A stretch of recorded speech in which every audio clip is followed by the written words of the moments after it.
TNN के विशेष कार्यक्रम सवाल दर सवाल में एक बार फिर आपका स्वागत है। आज हम प्रोटेम स्पीकर रामेश्वर शर्मा के साथ हैं और रामेश्वर शर्मा भोपाल के ईदगाह हिल से रवाना हुए हैं अयोध्या के लिए और तारीख भी उन्होंने मुकर्रर की है 6 दिसंबर। जी हाँ, अगर इतिहास के पन्ने पलटे जाएंगे तो 6 दिसंबर वो यादगार तारीख है जब भाजपा, खासतौर से बजरंग दल में रहते हुए रामेश्वर शर्मा ने भी उस कार्यक्रम में अपनी हिस्सेदारी मौजूदगी दर्ज कराई थी अयोध्या में, जब बाबरी मस्जिद का विध्वंस का मामला सामने आया था। तो रामेश्वर जी, तारीख 6 दिसंबर, अब तो सब कुछ बदल गया है, राम मंदिर का निर्माण हो चुका है, लेकिन रामेश्वर शर्मा अयोध्या रवाना हो रहे हैं, वो भी लाव लश्कर के साथ। क्या जरूरत? राम के द्वार में दुनिया जाती है, हम भी राम के द्वार पे जा रहे हैं। राम के बिना तो हमारा कोई है ही नहीं, और इसलिए जहाँ पर कृपा राम की हुई, जब राम जब जिसको बुलाता जाएगा वो राम दर्शन आता रहेगा। 6 दिसंबर 92 का आपने उल्लेख किया है, निश्चित रूप से उस दिन मैं अयोध्या में था और रामलला को जिस चबूतरे पर बैठा ला वो चबूतरा हम लोगों ने निर्माण किया है। रामलला एक टेंट में है, टेंट में बैठे रामलला को प्रणाम करने जा रहा हूँ कि अब मोदी जी को जो आपने आशीर्वाद दिया है भगवान राम, मोदी जी ने अपने परिश्रम, अपने साहस, अपने दृढ़ निश्चय से अब रामलला तुम्हारे मंदिर की शुरुआत कर दी है। संतों की कृपा से शुरुआत हो गई है, विश्व हिंदू परिषद के परिश्रम से, राष्ट्रीय स्वयंसेवक संघ के विचार से आज पूरी यात्रा सफल हो गई है। और इस यात्रा में हम अब बनते हुए रामलला के मंदिर को भी देखना चाहते हैं और रामलला जिस टेंट में बैठा है उसको भी प्रणाम करना चाहते हैं कि धन्य है राम, तूने कितना संघर्ष किया अपने आप में, उस राम को हम प्रणाम करना चाहते हैं। देखिए, अब जगह जगह रामेश्वर शर्मा जी का स्वागत हो रहा है।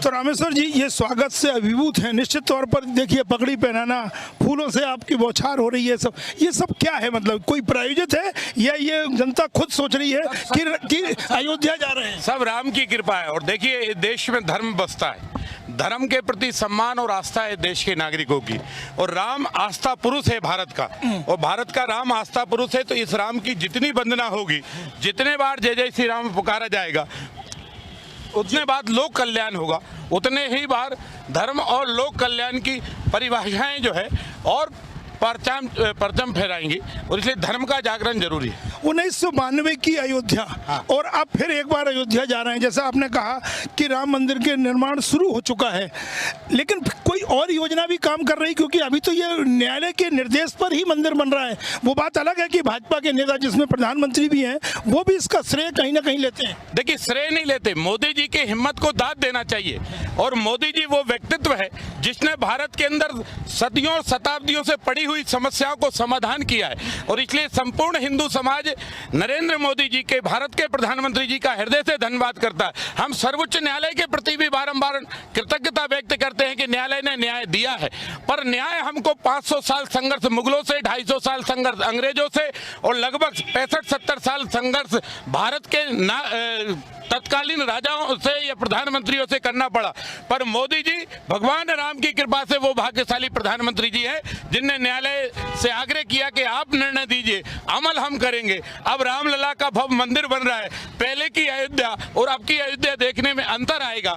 अब नरेंद्र मोदी जी की अयोध्या जो कल्पना है वो काम कर रही है, अब योगी जी की कल्पना काम कर रही है। अब सरयू के पावन तट पर जो नीर लहरा रहा है वो राम के स्नान का नीर है, वो राम के स्वागत का नीर है। अभी देखते नहीं दीपावली पर कैसी अयोध्या सजी, काशी अयोध्या पैसे ही सजती रहती, राम की जय जयकार वैसे ही होती रहती। देव दीपावली पे भी काशी विश्वनाथ का देखिए कितना बड़ा वहां पर लोक कल्याण और उद्धार के कार्य किए। पहले मंदिर जाने का रास्ता नहीं था, धन्य है नरेंद्र मोदी जी, आज मंदिर जाने का विशाल और भव्य मंदिर बना दिया।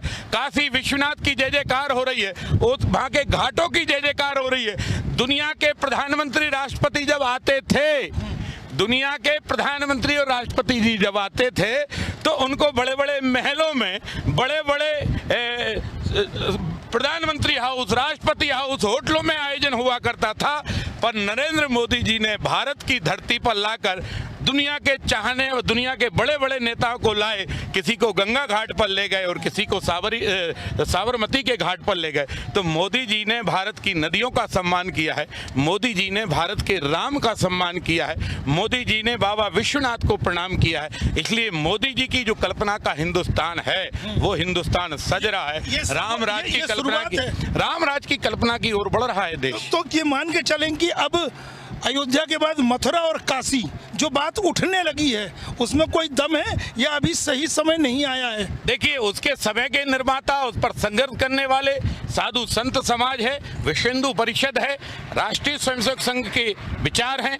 जब जो ये तैयार करेंगे तब ये चलेगा। अभी तो अवध में राम मंदिर बन रहा है, जब तक भव्य राम मंदिर बनकर तैयार नहीं होता तब तक संपूर्ण हिंदू समाज विश्व हिंदू परिषद के नेतृत्व में, साधु संत समाज के नेतृत्व में जन जागृति अभियान चलाएगा, बजरंग दल के नेतृत्व में जन जागृति अभियान चलाएगा। जन जागृति अभियान के जनता की भागीदारी सुनिश्चित करना है। टाटा बिरला मंदिर नहीं बनाएंगे, वो हिंदुस्तान के भाग्यशाली और धन्ना सेठ हैं, हम उनका हृदय से धन्यवाद करते हैं कि वो भारत के विकास में अपना योगदान दे रहे हैं। लेकिन राम की शिला पूजने वाला राम भक्त ही राम मंदिर में अपना योगदान देगा, क्योंकि वो राम मंदिर हिंदुस्तान के करोड़ों हिंदुओं की आस्था का राम मंदिर होगा।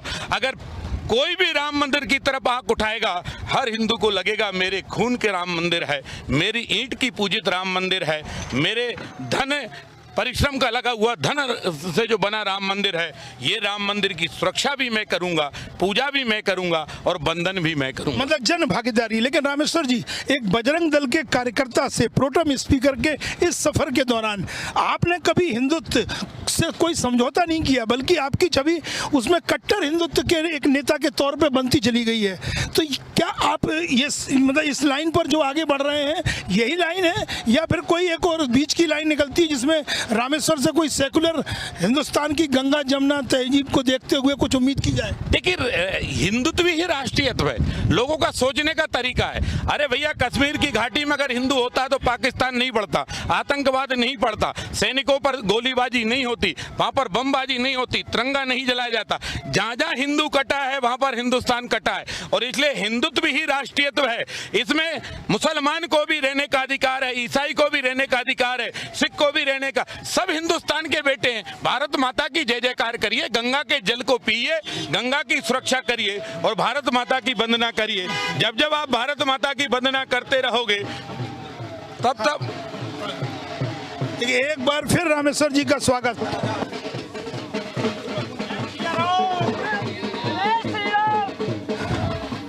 तो स्वागत का ये सिलसिला भोपाल से बाहर निकलने पर भी जारी है।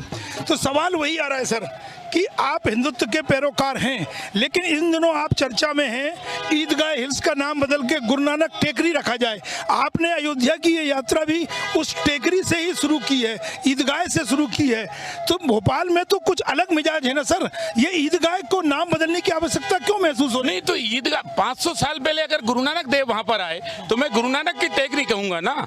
गुरु जो पहले आया, जिसने टेकरी बसाई, जिसके कारण वहां मंगल हुआ, जिसके कारण आज महल अटारी लोगों के बने, बड़े बड़े व्यवसायी वहां पर रहते हैं, तो हम उसको ईदगाह से नहीं कहेंगे। हाँ, ईदगाह रहेगी, नमाज होगी, उसमें कोई आपत्ति नहीं, लेकिन गुरु नानक की टेकरी को भी गुरु नानक टेकरी ही कहा जाएगा। लेकिन रामेश्वर जी, 10-15 साल से ऊपर बीजेपी की सरकार थी, आप तो उस नगर निगम के पार्षद भी रहे हैं, फिर ये इतनी देर क्यों हो गई है? अगर ईदगाह का नाम बदलना था तो जब आप नगर निगम में प्रतिनिधि के तौर पर मौजूद थे तब सुध नहीं ली आपने, तब समझ में नहीं आया था, या फिर अब देर से ही सही दुरुस्त है? देखिए, राष्ट्रीय स्वयंसेवक संघ वहां पर अपना नानक मंडल के नाम से काम करता है, विश्व हिंदू परिषद वहां नानक प्रखंड के नाम से काम करता है, भारतीय जनता पार्टी का गुरु नानक मंडल के नाम से वहां पर काम करता है। हाँ, और वहां पर जितनी भी हमारी सिंधी पंचायत है वो भी नानक टेकरी के नाम से, वहां पर जो है हमारी जब हमने उस स्थान को जाकर देखा तो उस स्थान का नाम भी नानक टेकरी लिखा है। गुरु नानक का बड़ा गुरुद्वारा है, उसका भी नाम नानक टेकरी है, और इसलिए नानक टेकरी अरे लेते आना यार हम। और इसलिए नानक टेकरी का जो धर्म है वो उसको हमें जगत में पहचान करना है। और नानक टेकरी की जो पूजा आराधना वहां पर हो रही है, हजारों वर्ष से 500 वर्ष से नानक टेकरी का वहां पर है। वहां पर कोड़ियों का कोड़ समाप्त होता है, क्योंकि नानक की वहां टेकरी की उपासना है। नानक के वहां धरती पर चरण पड़े हैं। और आज आप देखोगे वहां ऐसी बावड़ी है कि पूरा इलाके में पानी सूख जाता है, पर बावड़ी में 12 महीने पानी रहता है। तो नानक के महत्व को बढ़ाइए, इसलिए ईदगाह हिल्स नहीं, नानक टेकरी कहिए। ये पार्टी भाजपा का एजेंडा है या ये प्रोटेम स्पीकर का एजेंडा था और अब पार्टी ने इसको स्वीकार कर लिया? क्योंकि आपकी मुलाकात संगठन महामंत्री सुहास भगत से होती है, विष्णुदत्त को आप विश्वास में लेते हैं, नरोत्तम मिश्रा उस बैठक में मौजूद रहते हैं, ये सब किस तरह से देखा जाए? देखिए, सब मेरे को लगता है नानक के सब हैं और सब नानक की मानते हैं और सब नानक की कृपा पर रहते हैं। इस वक्त प्रकाश पर्व भी और प्रकाश पर्व है, समाचार पत्र में छपा कि 500 साल पहले ईदगाह टेकरी पर नानक आए थे। मैंने प्रार्थना करके कहा कि 500 साल पहले ईदगाह टेकरी नहीं, नानक टेकरी थी, क्योंकि नानक ने टेकरी की खोज की, इसलिए उसको नानक टेकरी के नाम से जाना जाए। इसकी प्रक्रिया क्या होगी? अब इसकी प्रक्रिया ये होगी, अभी हम लोक व्यवहार और लोक प्रचलन में इसको ला रहे हैं। अभी लोगों के मुख से, लोगों के घर के नेम प्लेट के सामने आज आपने आह्वान भी किया अयोध्या रवाना। आज मैं अयोध्या जाने के पहले नानक टेकरी पर माथा टेकने गया। गुरु गोविंद साहब को मैंने माथा टेका, जहां गुरु नानक के चरण पड़े हैं उनको चरणों को प्रणाम किया। और आज हमने संकल्प लिया है कि अब वहां पर नानक टेकरी पर जो लोग रह रहे हैं उनके बीच में जाएंगे, उनके घर के सामने नानक टेकरी का एड्रेस लिखवाएंगे और ये लोक प्रचरण में और लोक व्यवहार में और लोक बातचीत में ईदगाह का नाम नानक टेकरी कहलाएंगे। जब ये बन चुके तैयार होगा, सिख समाज के, सिंधी पंचायतों के, रहवासी समितियों के जितने भी ज्ञापन आते जा रहे हैं, ये सब ज्ञापन इकट्ठा करके फिर माननीय मुख्यमंत्री जी को देंगे। अभी मुख्यमंत्री को विश्वास में नहीं लिया? मुख्यमंत्री जी को सबको जानकारी है और सब विश्वास में है, क्योंकि काम ऐसा है जो हम नया नहीं कर रहे। मैं नानक टेकरी नाम नहीं रख रहा, नानक टेकरी तो नाम उसका था ही। होशंगाबाद का नाम होशंगाबाद नहीं था प्रभु जी, उसका नाम था नर्मदापुरम। होशंग शाह तो लुटेरा था, उसने आकर वहां मंदिर तोड़े, मठ तोड़े, बहन बेटियों की इज्जत लूटी, नर्मदा के घाट पर बना नर्मदापुरम को तहस-नहस किया, भोजपुर के शिवालय को उसने तहस-नहस किया। इसलिए लुटेरे के नाम से होशंगाबाद नहीं, मां नर्मदा के नाम से नर्मदापुरम जाना जाएगा। और माननीय शिवराज सिंह चौहान जी ने वहां पर नर्मदापुर संभाग की स्थापना भी की है। जो शासकीय वहां पर संभागीय कार्यालय वो नर्मदापुरम के नाम से है। अब होशंगाबाद का नाम भी नर्मदापुरम के नाम से जाना जाएगा। ये वहां पर भी आम जन इस बात के लिए शुरू है, तैयारी कर रहा है, लोगों में प्रचार प्रसार कर रहा है, बातचीत कर रहा है और कह रहा है होशंगाबाद नहीं नर्मदापुरम कहिए। भोपाल का नाम तो नहीं बदल देंगे? अभी आगे आगे देख जाइए, अभी किसी की ज्यादा हम नाम देखिए, हम वो नाम नहीं बदलेंगे। तो हम वो नाम, कोई ऐशबाग है, कोई जहांगीराबाद है, ये सब नाम बदल देंगे। देखिए, जिन नामों से अगर मानकर चलिए कोई ईर्ष्या पैदा होती है, जिन नामों से भारत का इतिहास नहीं झलकता, जिन नामों में भारत में लुटेरों के नाम है, अगर औरंगजेब का नाम है, बाबर का नाम है, इस तरह के अगर लोगों के नाम है, जैसे इस्लाम नगर, काय का इस्लाम नगर, वहां तो भगवान जगदीश का मंदिर था, उसे जगदीशपुरी कहा जाएगा और इसलिए उसका नाम बदलने की प्रक्रिया भी हमारी पूरी हो गई। तो जहां अच्छे नाम है, जहां वैचारिक नाम है, जहां अतीत के नाम है, हम अतीत के नाम पर पुकारे जा रहे हैं। मोदी योगी जी को लोग कहते हैं प्रयाग का, उन्होंने इलाहाबाद का नाम बदल दिया। योगी जी ने इलाहाबाद का नाम नहीं बदला, बल्कि इलाहाबाद का नाम प्राचीन प्रयाग था। वेदों में, पुराणों में, गीता में, भागवत में, महाभारत में सब दूर प्रयागराज कहा गया है। जिनने इलाहाबाद रखा उनसे पूछो कि उनने ऐसा अपराध क्यों किया। भाई वो तो प्रयागराज था, प्रयागराज बोलो। जब आप अपने लिए नाम बदलोगे तो हम अपने बेटा बेटियों के लिए भी बताएंगे कि ये प्रयागराज है, जहाँ राजा राम भी आए, जहाँ कृष्ण भी आए, जहाँ वाल्मीकि भी आए, जहाँ रविदास भी आए, जहाँ रैदास भी आए, जहाँ गुरु नानक सब आए। और इसलिए प्रयागराज जो देवों का राजा है उसे प्रयागराज कहा गया है। और इसलिए नाम बदलने की प्रथा नहीं, प्राचीन नामों को बोलचाल, व्यवहार और पत्राचार और सरकारी रिकॉर्डों में जो दर्ज हैं उनको लोक प्रकाशित करने की मुहिम है ये। मुहिम है। रामेश्वर जी, राजनीति में सक्रिय शुरुआत सदन में पहुंचने की उमा भारती के टाइम होती है, फिर आपने बाबूलाल गौर के साथ भी काम किया, चुनाव जीता, शिवराज जी के साथ लंबे समय से आप चल रहे हैं, भले ही अभी मंत्रिमंडल का हिस्सा नहीं बन पाए। आडवाणी और अटल की भाजपा को देखा है, रितंबरा और उमा भारती जैसे नेताओं को भी बहुत करीब से देखा है, बजरंग दल में जुड़ते हुए देखा है, अब मोदी शाह की भाजपा को भी देखा है, लेकिन लाइन आपकी योगी आदित्यनाथ वाली कुछ ज्यादा नजर आ रही है। आदर्श क्या योगी आदित्यनाथ बन गए? देखिए, इस हमारी अगर राजनीतिक और वैचारिक यात्रा है तो हम सबकी राजनीतिक और वैचारिक यात्रा का जो आदर्श है वो है राष्ट्रीय स्वयंसेवक संघ। क्योंकि जिसने ये कहा है कि स्वयंसेवकों को लिए एक ही प्रेरणा दी है कि भैया जिंदगी में केवल एक ही कार्य करो, परम वही भवन ने तुम्हें तत्सो राष्ट्रम, इस राष्ट्र को परम वैभव ले जाने के लिए काम करो। जिस यात्रा की आज नरेंद्र मोदी जी ने संघर्ष शुरुआत की, जिस यात्रा के लिए डॉक्टर श्यामा प्रसाद मुखर्जी का बलिदान हुआ, जिस यात्रा में पंडित दीनदयाल उपाध्याय जी का बलिदान हुआ, जिस यात्रा को जिंदगी भर अटल बिहारी वाजपेयी ने संघर्ष करके सींचा, जिस यात्रा में लाल कृष्ण आडवाणी जी ने अपना सर्वस्व निछावर कर दिया, आज उसी यात्रा को हमारे वर्तमान प्रधानमंत्री नरेंद्र मोदी जी आगे बढ़ा रहे हैं। हमारे ही मुखर्जी ने कहा था ना कि कश्मीर से 370 हटाओ।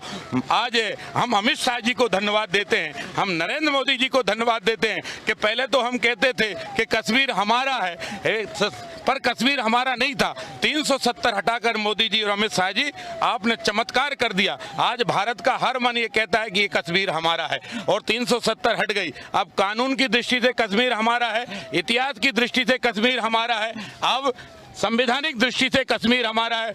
जो मुखर्जी की मांग थी कि एक देश में 2 प्रधान, 2 विधान, 2 निशान नहीं चलेंगे, आज मोदी जी ने वो मांग पूरी की। अब भारत का विधान कश्मीर का विधान है, भारत का तिरंगा कश्मीर का तिरंगा है, भारत का संविधान कश्मीर का संविधान है और भारत का प्रधान कश्मीर का प्रधान है। और कश्मीर में जो पाकिस्तान के चट्टे वट्टे थे उनको मोदी जी और अमित शाह के डंडे ने कानून का डंडा बता दिया है कि पाकिस्तान जिंदाबाद के नारे लगाने वाले लोगों कान खोलकर सुन लो, हिंदुस्तान के नारे लगाओगे, तिरंगे को हाथ में उठाओगे, तुम्हारी सुरक्षा भी होगी, रोजगार भी होगा, आपका सम्मान भी होगा और हिंदुस्तान जिंदाबाद। मेरा सवाल यह है कि योगी आदित्यनाथ जिस तरह से राज्य के एक मुख्यमंत्री होने के बावजूद राष्ट्रीय राजनीति में एक नई दिशा दिखा रहे हैं भाजपा को, मोदी, शाह और नड्डा के बाद जिस तरह से योगी आदित्यनाथ का जलवा देखने को मिल रहा है, वो उसको कैसे किस रूप में लेंगे?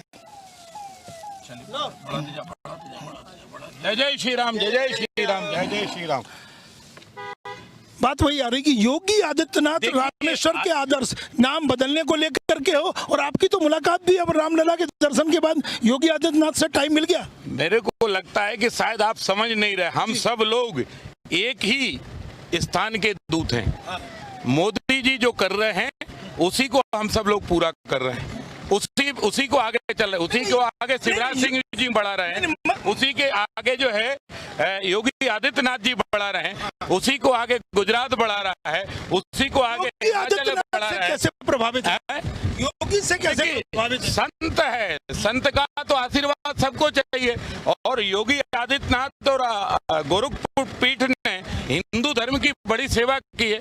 और जो हमारे पुराने महंत थे वहां पर, उनने बड़ा संघर्ष किया राम जन्मभूमि आंदोलन के लिए। और इसलिए आप और हम सब मिलकर, योगी आदित्यनाथ जी और मोदी जी ने भी अनेक मुद्दों पर बातें की हैं, और इसलिए कहीं ना कहीं प्रेरणा पुंज तो हमारे अमित शाह और मोदी जी है ना। रामलला के दर्शन का जो कार्यक्रम है उसके बारे में थोड़ा बताएं। फिर जो आपकी मुलाकात योगी आदित्यनाथ से होने वाली है, मुलाकात का समय मिल गया है और इसका एजेंडा क्या है? देखिए, रामलला के दर्शन तो इसलिए करेंगे कि हम 6-7 बार अयोध्या गए, और 6-7 बार देखते रुक जाकर बेटा जहाँ लोग खड़े हुए हैं, 6-7 बार जहाँ हम अयोध्या गए, अनेक बार कार सेवकों के माध्यम से अयोध्या जाना हुआ। कार सेवक जब वहाँ पर 1 महीने जो बाबरी ढांचा टूटा, जब वहाँ कार सेवा, कई लोगों इलाज चल रहा था, कई लोग जेल में बंद थे, उनसे मिलने गए, उनको लेने गए। और फिर मैं बीच में लखनऊ रुका 6 महीने पार्टी के काम से, तब भी मेरा अयोध्या जाना हुआ। जहां रामलला बैठे हैं, आज टेंट में बैठे रामलला को प्रणाम कर रहे हैं और मोदी जी को धन्यवाद दे रहे हैं, योगी जी को धन्यवाद दे रहे हैं, साधु समाज को प्रणाम करेंगे, अशोक सिंघल जी को प्रणाम करेंगे, जिनके कुर्बानी, जिनके संघर्ष के कारण आज रामलला का वो पवित्र तीर्थ स्थल बनने जा रहा है और दुनिया का सबसे विशाल और भव्य मंदिर वहां पर बनेगा। और जिस तरह की कल्पना मोदी जी ने वहां पर की है, जिस तरह की कल्पना को जमीन पर उतारने का काम योगी आदित्यनाथ जी वहां पर कर रहे हैं चीफ मिनिस्टर के नाते, वो सब वंदनीय है। और अवध की धरती तो वैसे भी पावन है, पावन भूमि के रज जब जब भी आपको अवसर मिले तब तब जाइए। लोगों का नजरिया कुछ भी हो, आपका नजरिया राम के प्रति है। राम की कृपा से आप राम के शरण में और राम के चरणों में जा रहे हैं। कुछ राजनीतिक सवाल, वो भी मध्य प्रदेश की राजनीति को लेकर के। रामेश्वर शर्मा प्रोटेम स्पीकर अयोध्या तब जा रहे हैं जब मध्य प्रदेश में शिवराज मंत्रिमंडल के विस्तार की बात हो रही है, अटकलें लगाई जा रही हैं, विष्णुदत्त शर्मा की नई टीम पूरी कार्यकारिणी के साथ आने वाली है। आप प्रोटेम स्पीकर हैं, आप हमेशा कहते हैं मैं तो दैनिक वेतनभोगी है, आप संगठन में उपाध्यक्ष भी हैं। अपनी अगली भूमिका पार्टी में क्या देखते, जहां है वहां स्थायी होना चाहेंगे या फिर विष्णुदत्त की टीम में बतौर उपाध्यक्ष उनको मजबूत करना चाहेंगे, या फिर मंत्रिमंडल के लिए भी कुछ सोच रखा है? सबका एक ही काम है, विचार को मजबूत करो, हिंदुत्व को मजबूत करो, राष्ट्रीयत्व को मजबूत करो, पंडित दीनदयाल जी के उपाध्याय की एकाध मानव दर्शन को मजबूत करो, अंतिम व्यक्ति के छोर का न्याय करो, उसका कल्याण करो। उस मंत्र को लेकर सब जा रहे हैं। पार्टी जो जवाबदारी दे, चौकीदारी की जवाबदारी दे वो निभाओ, ठीक है ना, सैनिक की जवाबदारी वो निभाओ, नेतृत्व करने की जवाबदारी दे वो निभाओ। नेता और नेतृत्व पर विश्वास अटल रखकर अपने विचारधारा के लिए काम करिए। जब आप अपनी विचारधारा के लिए काम करेंगे, विचारधारा आपके लिए। विचारधारा अपनी जगह है, सिद्धांत अपनी जगह है। अगर आपकी प्राथमिकता है, आप अपनी जवाबदेही ज्यादा बेहतर तरीके से संगठन में निभा सकते हैं या फिर सरकार में रहकर। ये अगर मुझे बताने की जरूरत पड़े तो फिर रामेश्वर शर्मा का काम करना व्यर्थ है। इस पर निर्णय करने का अधिकार रामेश्वर शर्मा का, जो कुछ भी निर्णय करने का अधिकार ये मध्य प्रदेश भारतीय जनता पार्टी के अध्यक्ष को है। ये निर्णय करने का अधिकार माननीय संगठन महामंत्री जी को है। ये निर्णय करने का अधिकार माननीय शिवराज सिंह चौहान जी को है, जो मध्य प्रदेश के मुख्यमंत्री हैं। और इसलिए इसके बारे में, रामेश्वर के बारे में जो कुछ भी निर्णय करना है वो पार्टी को करना है। और हमारा काम है हिंदुत्व का काम करना, राष्ट्रीयत्व का काम करना, लोक कल्याण के काम करना, पार्टी के बताए हुए कार्यक्रमों को जन जन तक पहुंचाना, विचार को लेकर आगे बढ़ना और राम के चरणों में पड़े रहना।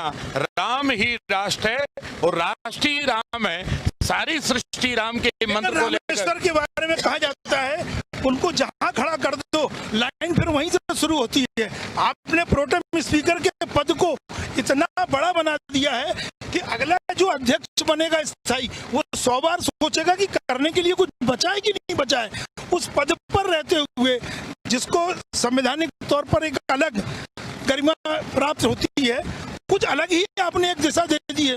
नहीं, मैंने कोई अलग दिशा नहीं दी, जो पेंडिंग काम थे वो निपटा है। क्योंकि हमारे नेता नरेंद्र मोदी जी ने कहा है पेंडिंग मत रखो, पेंडिंग काम निपटाओ। तो कुछ प्रॉब्लम थी। जैसे वो कौन सी?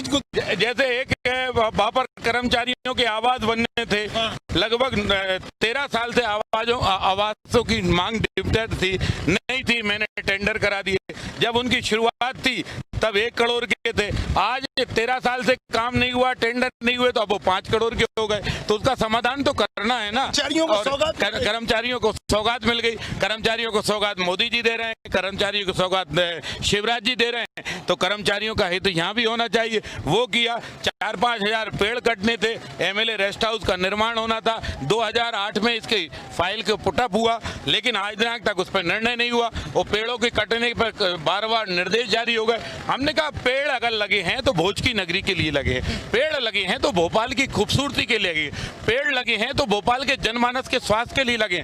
4-5 हजार पेड़ लगे रहेंगे और घना जंगल बनाया जाएगा। और वहां पर उठाकर हमने एमएलए रेस्ट हाउस को ट्रांसफर कर दिया। एमएलए रेस्ट हाउस वहीं बनेगा जहां एमएलए का वर्तमान में है, और वहां पर पर्यावरण सुरक्षित रहेगा। मुख्यमंत्री जी भी हमारी बात से सहमत हुए।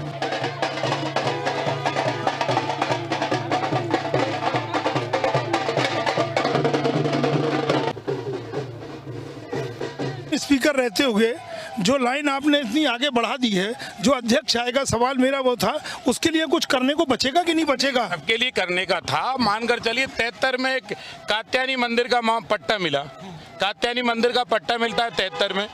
नवाब के समय में भी उस पे जमीन पे कात्यायनी का कब्जा था, ये सरकारी दस्तावेज विधानसभा विश्राम गृह के सामने। हाँ, सामने। और विधानसभा के अनेक अध्यक्ष आए, उसको हटा दो, तोड़ दो, अतिक्रमण कर रहे हैं। और दूसरे धर्मों के जो है बिना दस्तावेजों के अतिक्रमण है। तो ये लाइन तो लेनी पड़ेगी सबको, सबका मंदिर का निर्माण, मंदिर के निर्माण की अनुमति जारी कर दी, उसमें क्या परेशानी? जिसपे शासकीय दस्तावेज है उसको निर्माण की अनुमति जारी कर दी। और प्रशासन को ये कहा कि देखिए नजरिया साफ रखिए, सब सरकार का नजरिया क्लियर है, किसी भी धर्म स्थल के साथ छेड़खानी होगी तो सब धर्मों के साथ समान व्यवहार होगा। मंदिर केवल हटे, मस्जिद पे नहीं हटेगी, ये निर्णय करना गलत है। अगर मस्जिद हटेगी तभी मंदिर हटेगा, नहीं तो क्या एक धर्म के लोगों को लगता है कि हर जो सरकार आती है वो हमारे खिलाफ जाति करती है। और इसलिए सामान्य नियम, सामान्य कानून, सामान्य व्यवहार, सबके साथ एक समान, सबका साथ सबका विकास। रामेश्वर शर्मा जी, वैसे तो भाजपा में संगठन सर्वोपरि है, लेकिन जब भोपाल लोकसभा क्षेत्र की बात होती है तो कहते हैं कि विधायक अपने क्षेत्र में सांसद को भी नहीं घुसने देते। ऐसे कई किस्से सुनने को मिले हैं। हम बात दूसरी कर रहे हैं, वो अपनी जगह है, राजनीतिक महत्वाकांक्षा, प्रतिस्पर्धा अपनी जगह है। भोपाल से सांसद है प्रज्ञा ठाकुर जी, तो क्या ये मान के चलें कि जिस तरह से पूरे भोपाल में प्रोटेम स्पीकर ने एक हुजूर से बाहर निकलकर पूरे भोपाल में अपनी एक अलग लाइन खड़ी कर दी है, तो क्या अगला लोकसभा का चुनाव रामेश्वर शर्मा भोपाल से लड़ सकते हैं क्या? नहीं राकेश जी, शायद आपको मेरा पुराना इतिहास नहीं मालूम। लोकसभा की हमारी सांसद साध्वी प्रज्ञा है और वही रहेंगी। पुराना इतिहास कैसे? पुराना इतिहास इसलिए नहीं मालूम कि मैं बजरंग दल का जब था अयोध्या, जब 92 में गया था, तो बजरंग दल रायसेन, सीहोर, भोपाल, बैरसिया, ठीक है, इछावर, इन सब से लगभग हम 3000 कार्यकर्ता अयोध्या गए थे 6 दिसंबर 92 में। आज वो स्वागत के लिए और इसलिए मेरा पूरे भोपाल में कार्य क्षेत्र है। संबंधित हर एक क्षेत्रों में जनप्रतिनिधि हैं, वहाँ के विधायकगण हैं, वो वहाँ के निर्णय लेते हैं, वो वहाँ के विकास करते हैं। साध्वी जी हमारी नेता हैं, वो हमारे सांसद हैं। और अभी हाल ही में अटल बिहारी वाजपेयी यूनिवर्सिटी की एक बिल्डिंग का, हिंदी यूनिवर्सिटी की एक बिल्डिंग का माननीय सांसद महोदय जी के नेतृत्व में हमारे जो मंत्री हैं मोहन यादव जी उच्च शिक्षा, उनके साथ मिलकर अभी मेरी विधानसभा में अभी हाल ही में किया। अभी 2 कार्यक्रम और भी हमने, दशहरा का जो कार्यक्रम था वो हमने संत हृदयराम नगर में किया। तो साध्वी जी सांसद पूरे क्षेत्र की हैं, वो पूरे क्षेत्र में दौरे कर रही हैं, निरंतर काम कर रही हैं। जब तथाकथित लोगों ने साध्वी पर आरोप लगाए थे तब भी मैंने उनको यही कहा था कि बुद्धिजीवो, थोड़ा सा बुद्धि का प्रयोग करो। एक सन्यासन, एक साध्वी तुम्हारी पीड़ा और उत्पीड़न के कारण बीमार है, उसको जब सताया गया, हिंदुत्व के नाम पर जेल में डाला गया, जब उसको रासायनिक इंजेक्शन दिए, तब साध्वी की जो पीड़ा थी वो बढ़ गई थी। और साध्वी अभी पिछले सत्र में दिल्ली में लगभग 1-1.25 महीने बीमार रही, उस बीच में वो नहीं आ पाई, लेकिन उनने हर दिन की, हर पल की जानकारी मुझसे ली, अनेक विधायकगण से ली, हमारे विश्वास जी से ली, कृष्णा गौर जी से ली, जहाँ उमाशंकर जी गुप्ता जी थे उनसे ली, विष्णु खत्री जी से ली, स्वदेश राय जी से ली, आलोक शर्मा जी से ली, सबसे ली। क्यों? क्षेत्र के विकास में नीचे हम कार्यकर्ता के रूप में काम कर रहे हैं। जब जो जरूरत पड़ेगी, हम चौकीदार हैं वहाँ के, जनता की सेवा में हर हमेशा दीनदयाल का मंत्र उतरता रहेगा, उस मंत्र से कोई भी कार्यकर्ता पीछे नहीं हटेगा। बस एक व्यक्तिगत आपसे एक सवाल कि आप अपनी भूमिका कहाँ देखते हैं? बजरंग दल से प्रोटेम स्पीकर के बीच में राज्य की राजनीति में बहुत कुछ कर लिया, भोपाल की राजनीति में बहुत कुछ कर लिया, लेकिन जो आपकी लाइन है वो कहीं ना कहीं लगता है राष्ट्रीय स्तर पर रामेश्वर शर्मा जैसे एक हिंदुत्व के पैरोकार नेता की आवश्यकता है। तो अगर पार्टी कहती है तो लोकसभा चुनाव का मन बनाएंगे? नहीं, ऐसा अभी मेरा कोई मन नहीं है, और मैं उम्मीद करता हूँ ऐसे कोई मुझे निर्देश जारी भी नहीं होंगे। मैं जहाँ हूँ, जैसी अपनी सेवा कर रहा हूँ, इसी को और बेहतर बनाने के लिए प्रयत्न करूँगा और संघर्ष करूँगा, 24 घंटे काम करूँगा। हुजूर की जनता ने मुझे बड़ा प्रेम और स्नेह और आशीर्वाद दिया है। मैं चाहूँगा कि हुजूर का जब तक मैं सर्वांगीण विकास ना कर दूँ, कोलार क्षेत्र की समस्याओं का पूर्ण समाधान ना कर दूँ, तब तक मैं वहीं पर जनप्रतिनिधित्व का काम करता रहूं। और इसी निमित्त मुझे संगठन भूमिका से संतुष्ट है। मैं अयोध्या से लौट के रामेश्वर का एजेंडा क्या होगा? अयोध्या से लौटकर, अयोध्या जाते समय भी जय श्री राम है, लौटते समय भी जय श्री राम है। तो सवाल दर सवाल में आपका बहुत बहुत धन्यवाद रामेश्वर शर्मा जी। तो भोपाल से अयोध्या के सफर में निकल पड़े हैं रामेश्वर शर्मा। 1992 में भी 6 दिसंबर को वहां मौजूद थे, और एक बार फिर अब जब टेंट में निकल करके एक सुसज्जित किया गया है, रामलला के और मंदिर का निर्माण शुरू हो चुका है, तब अब रामेश्वर शर्मा प्रोटेम स्पीकर के तौर पर अयोध्या पहुंच रहे हैं। देखना दिलचस्प होगा कि अयोध्या से लौटने के बाद रामेश्वर हिंदुत्व के अपने एजेंडे को कैसे आगे बढ़ाते हैं, क्योंकि आने वाले समय में संघ और मंदिर का ट्रस्ट एक बड़ा आंदोलन जन जागरण के नाम पर राम मंदिर से जोड़कर शुरू करने वाला है। तो इसी के साथ इजाजत दीजिए, वीडियो जर्नलिस्ट गुलजार अहमद के साथ राकेश अग्निहोत्री, भोपाल से अयोध्या के बीच।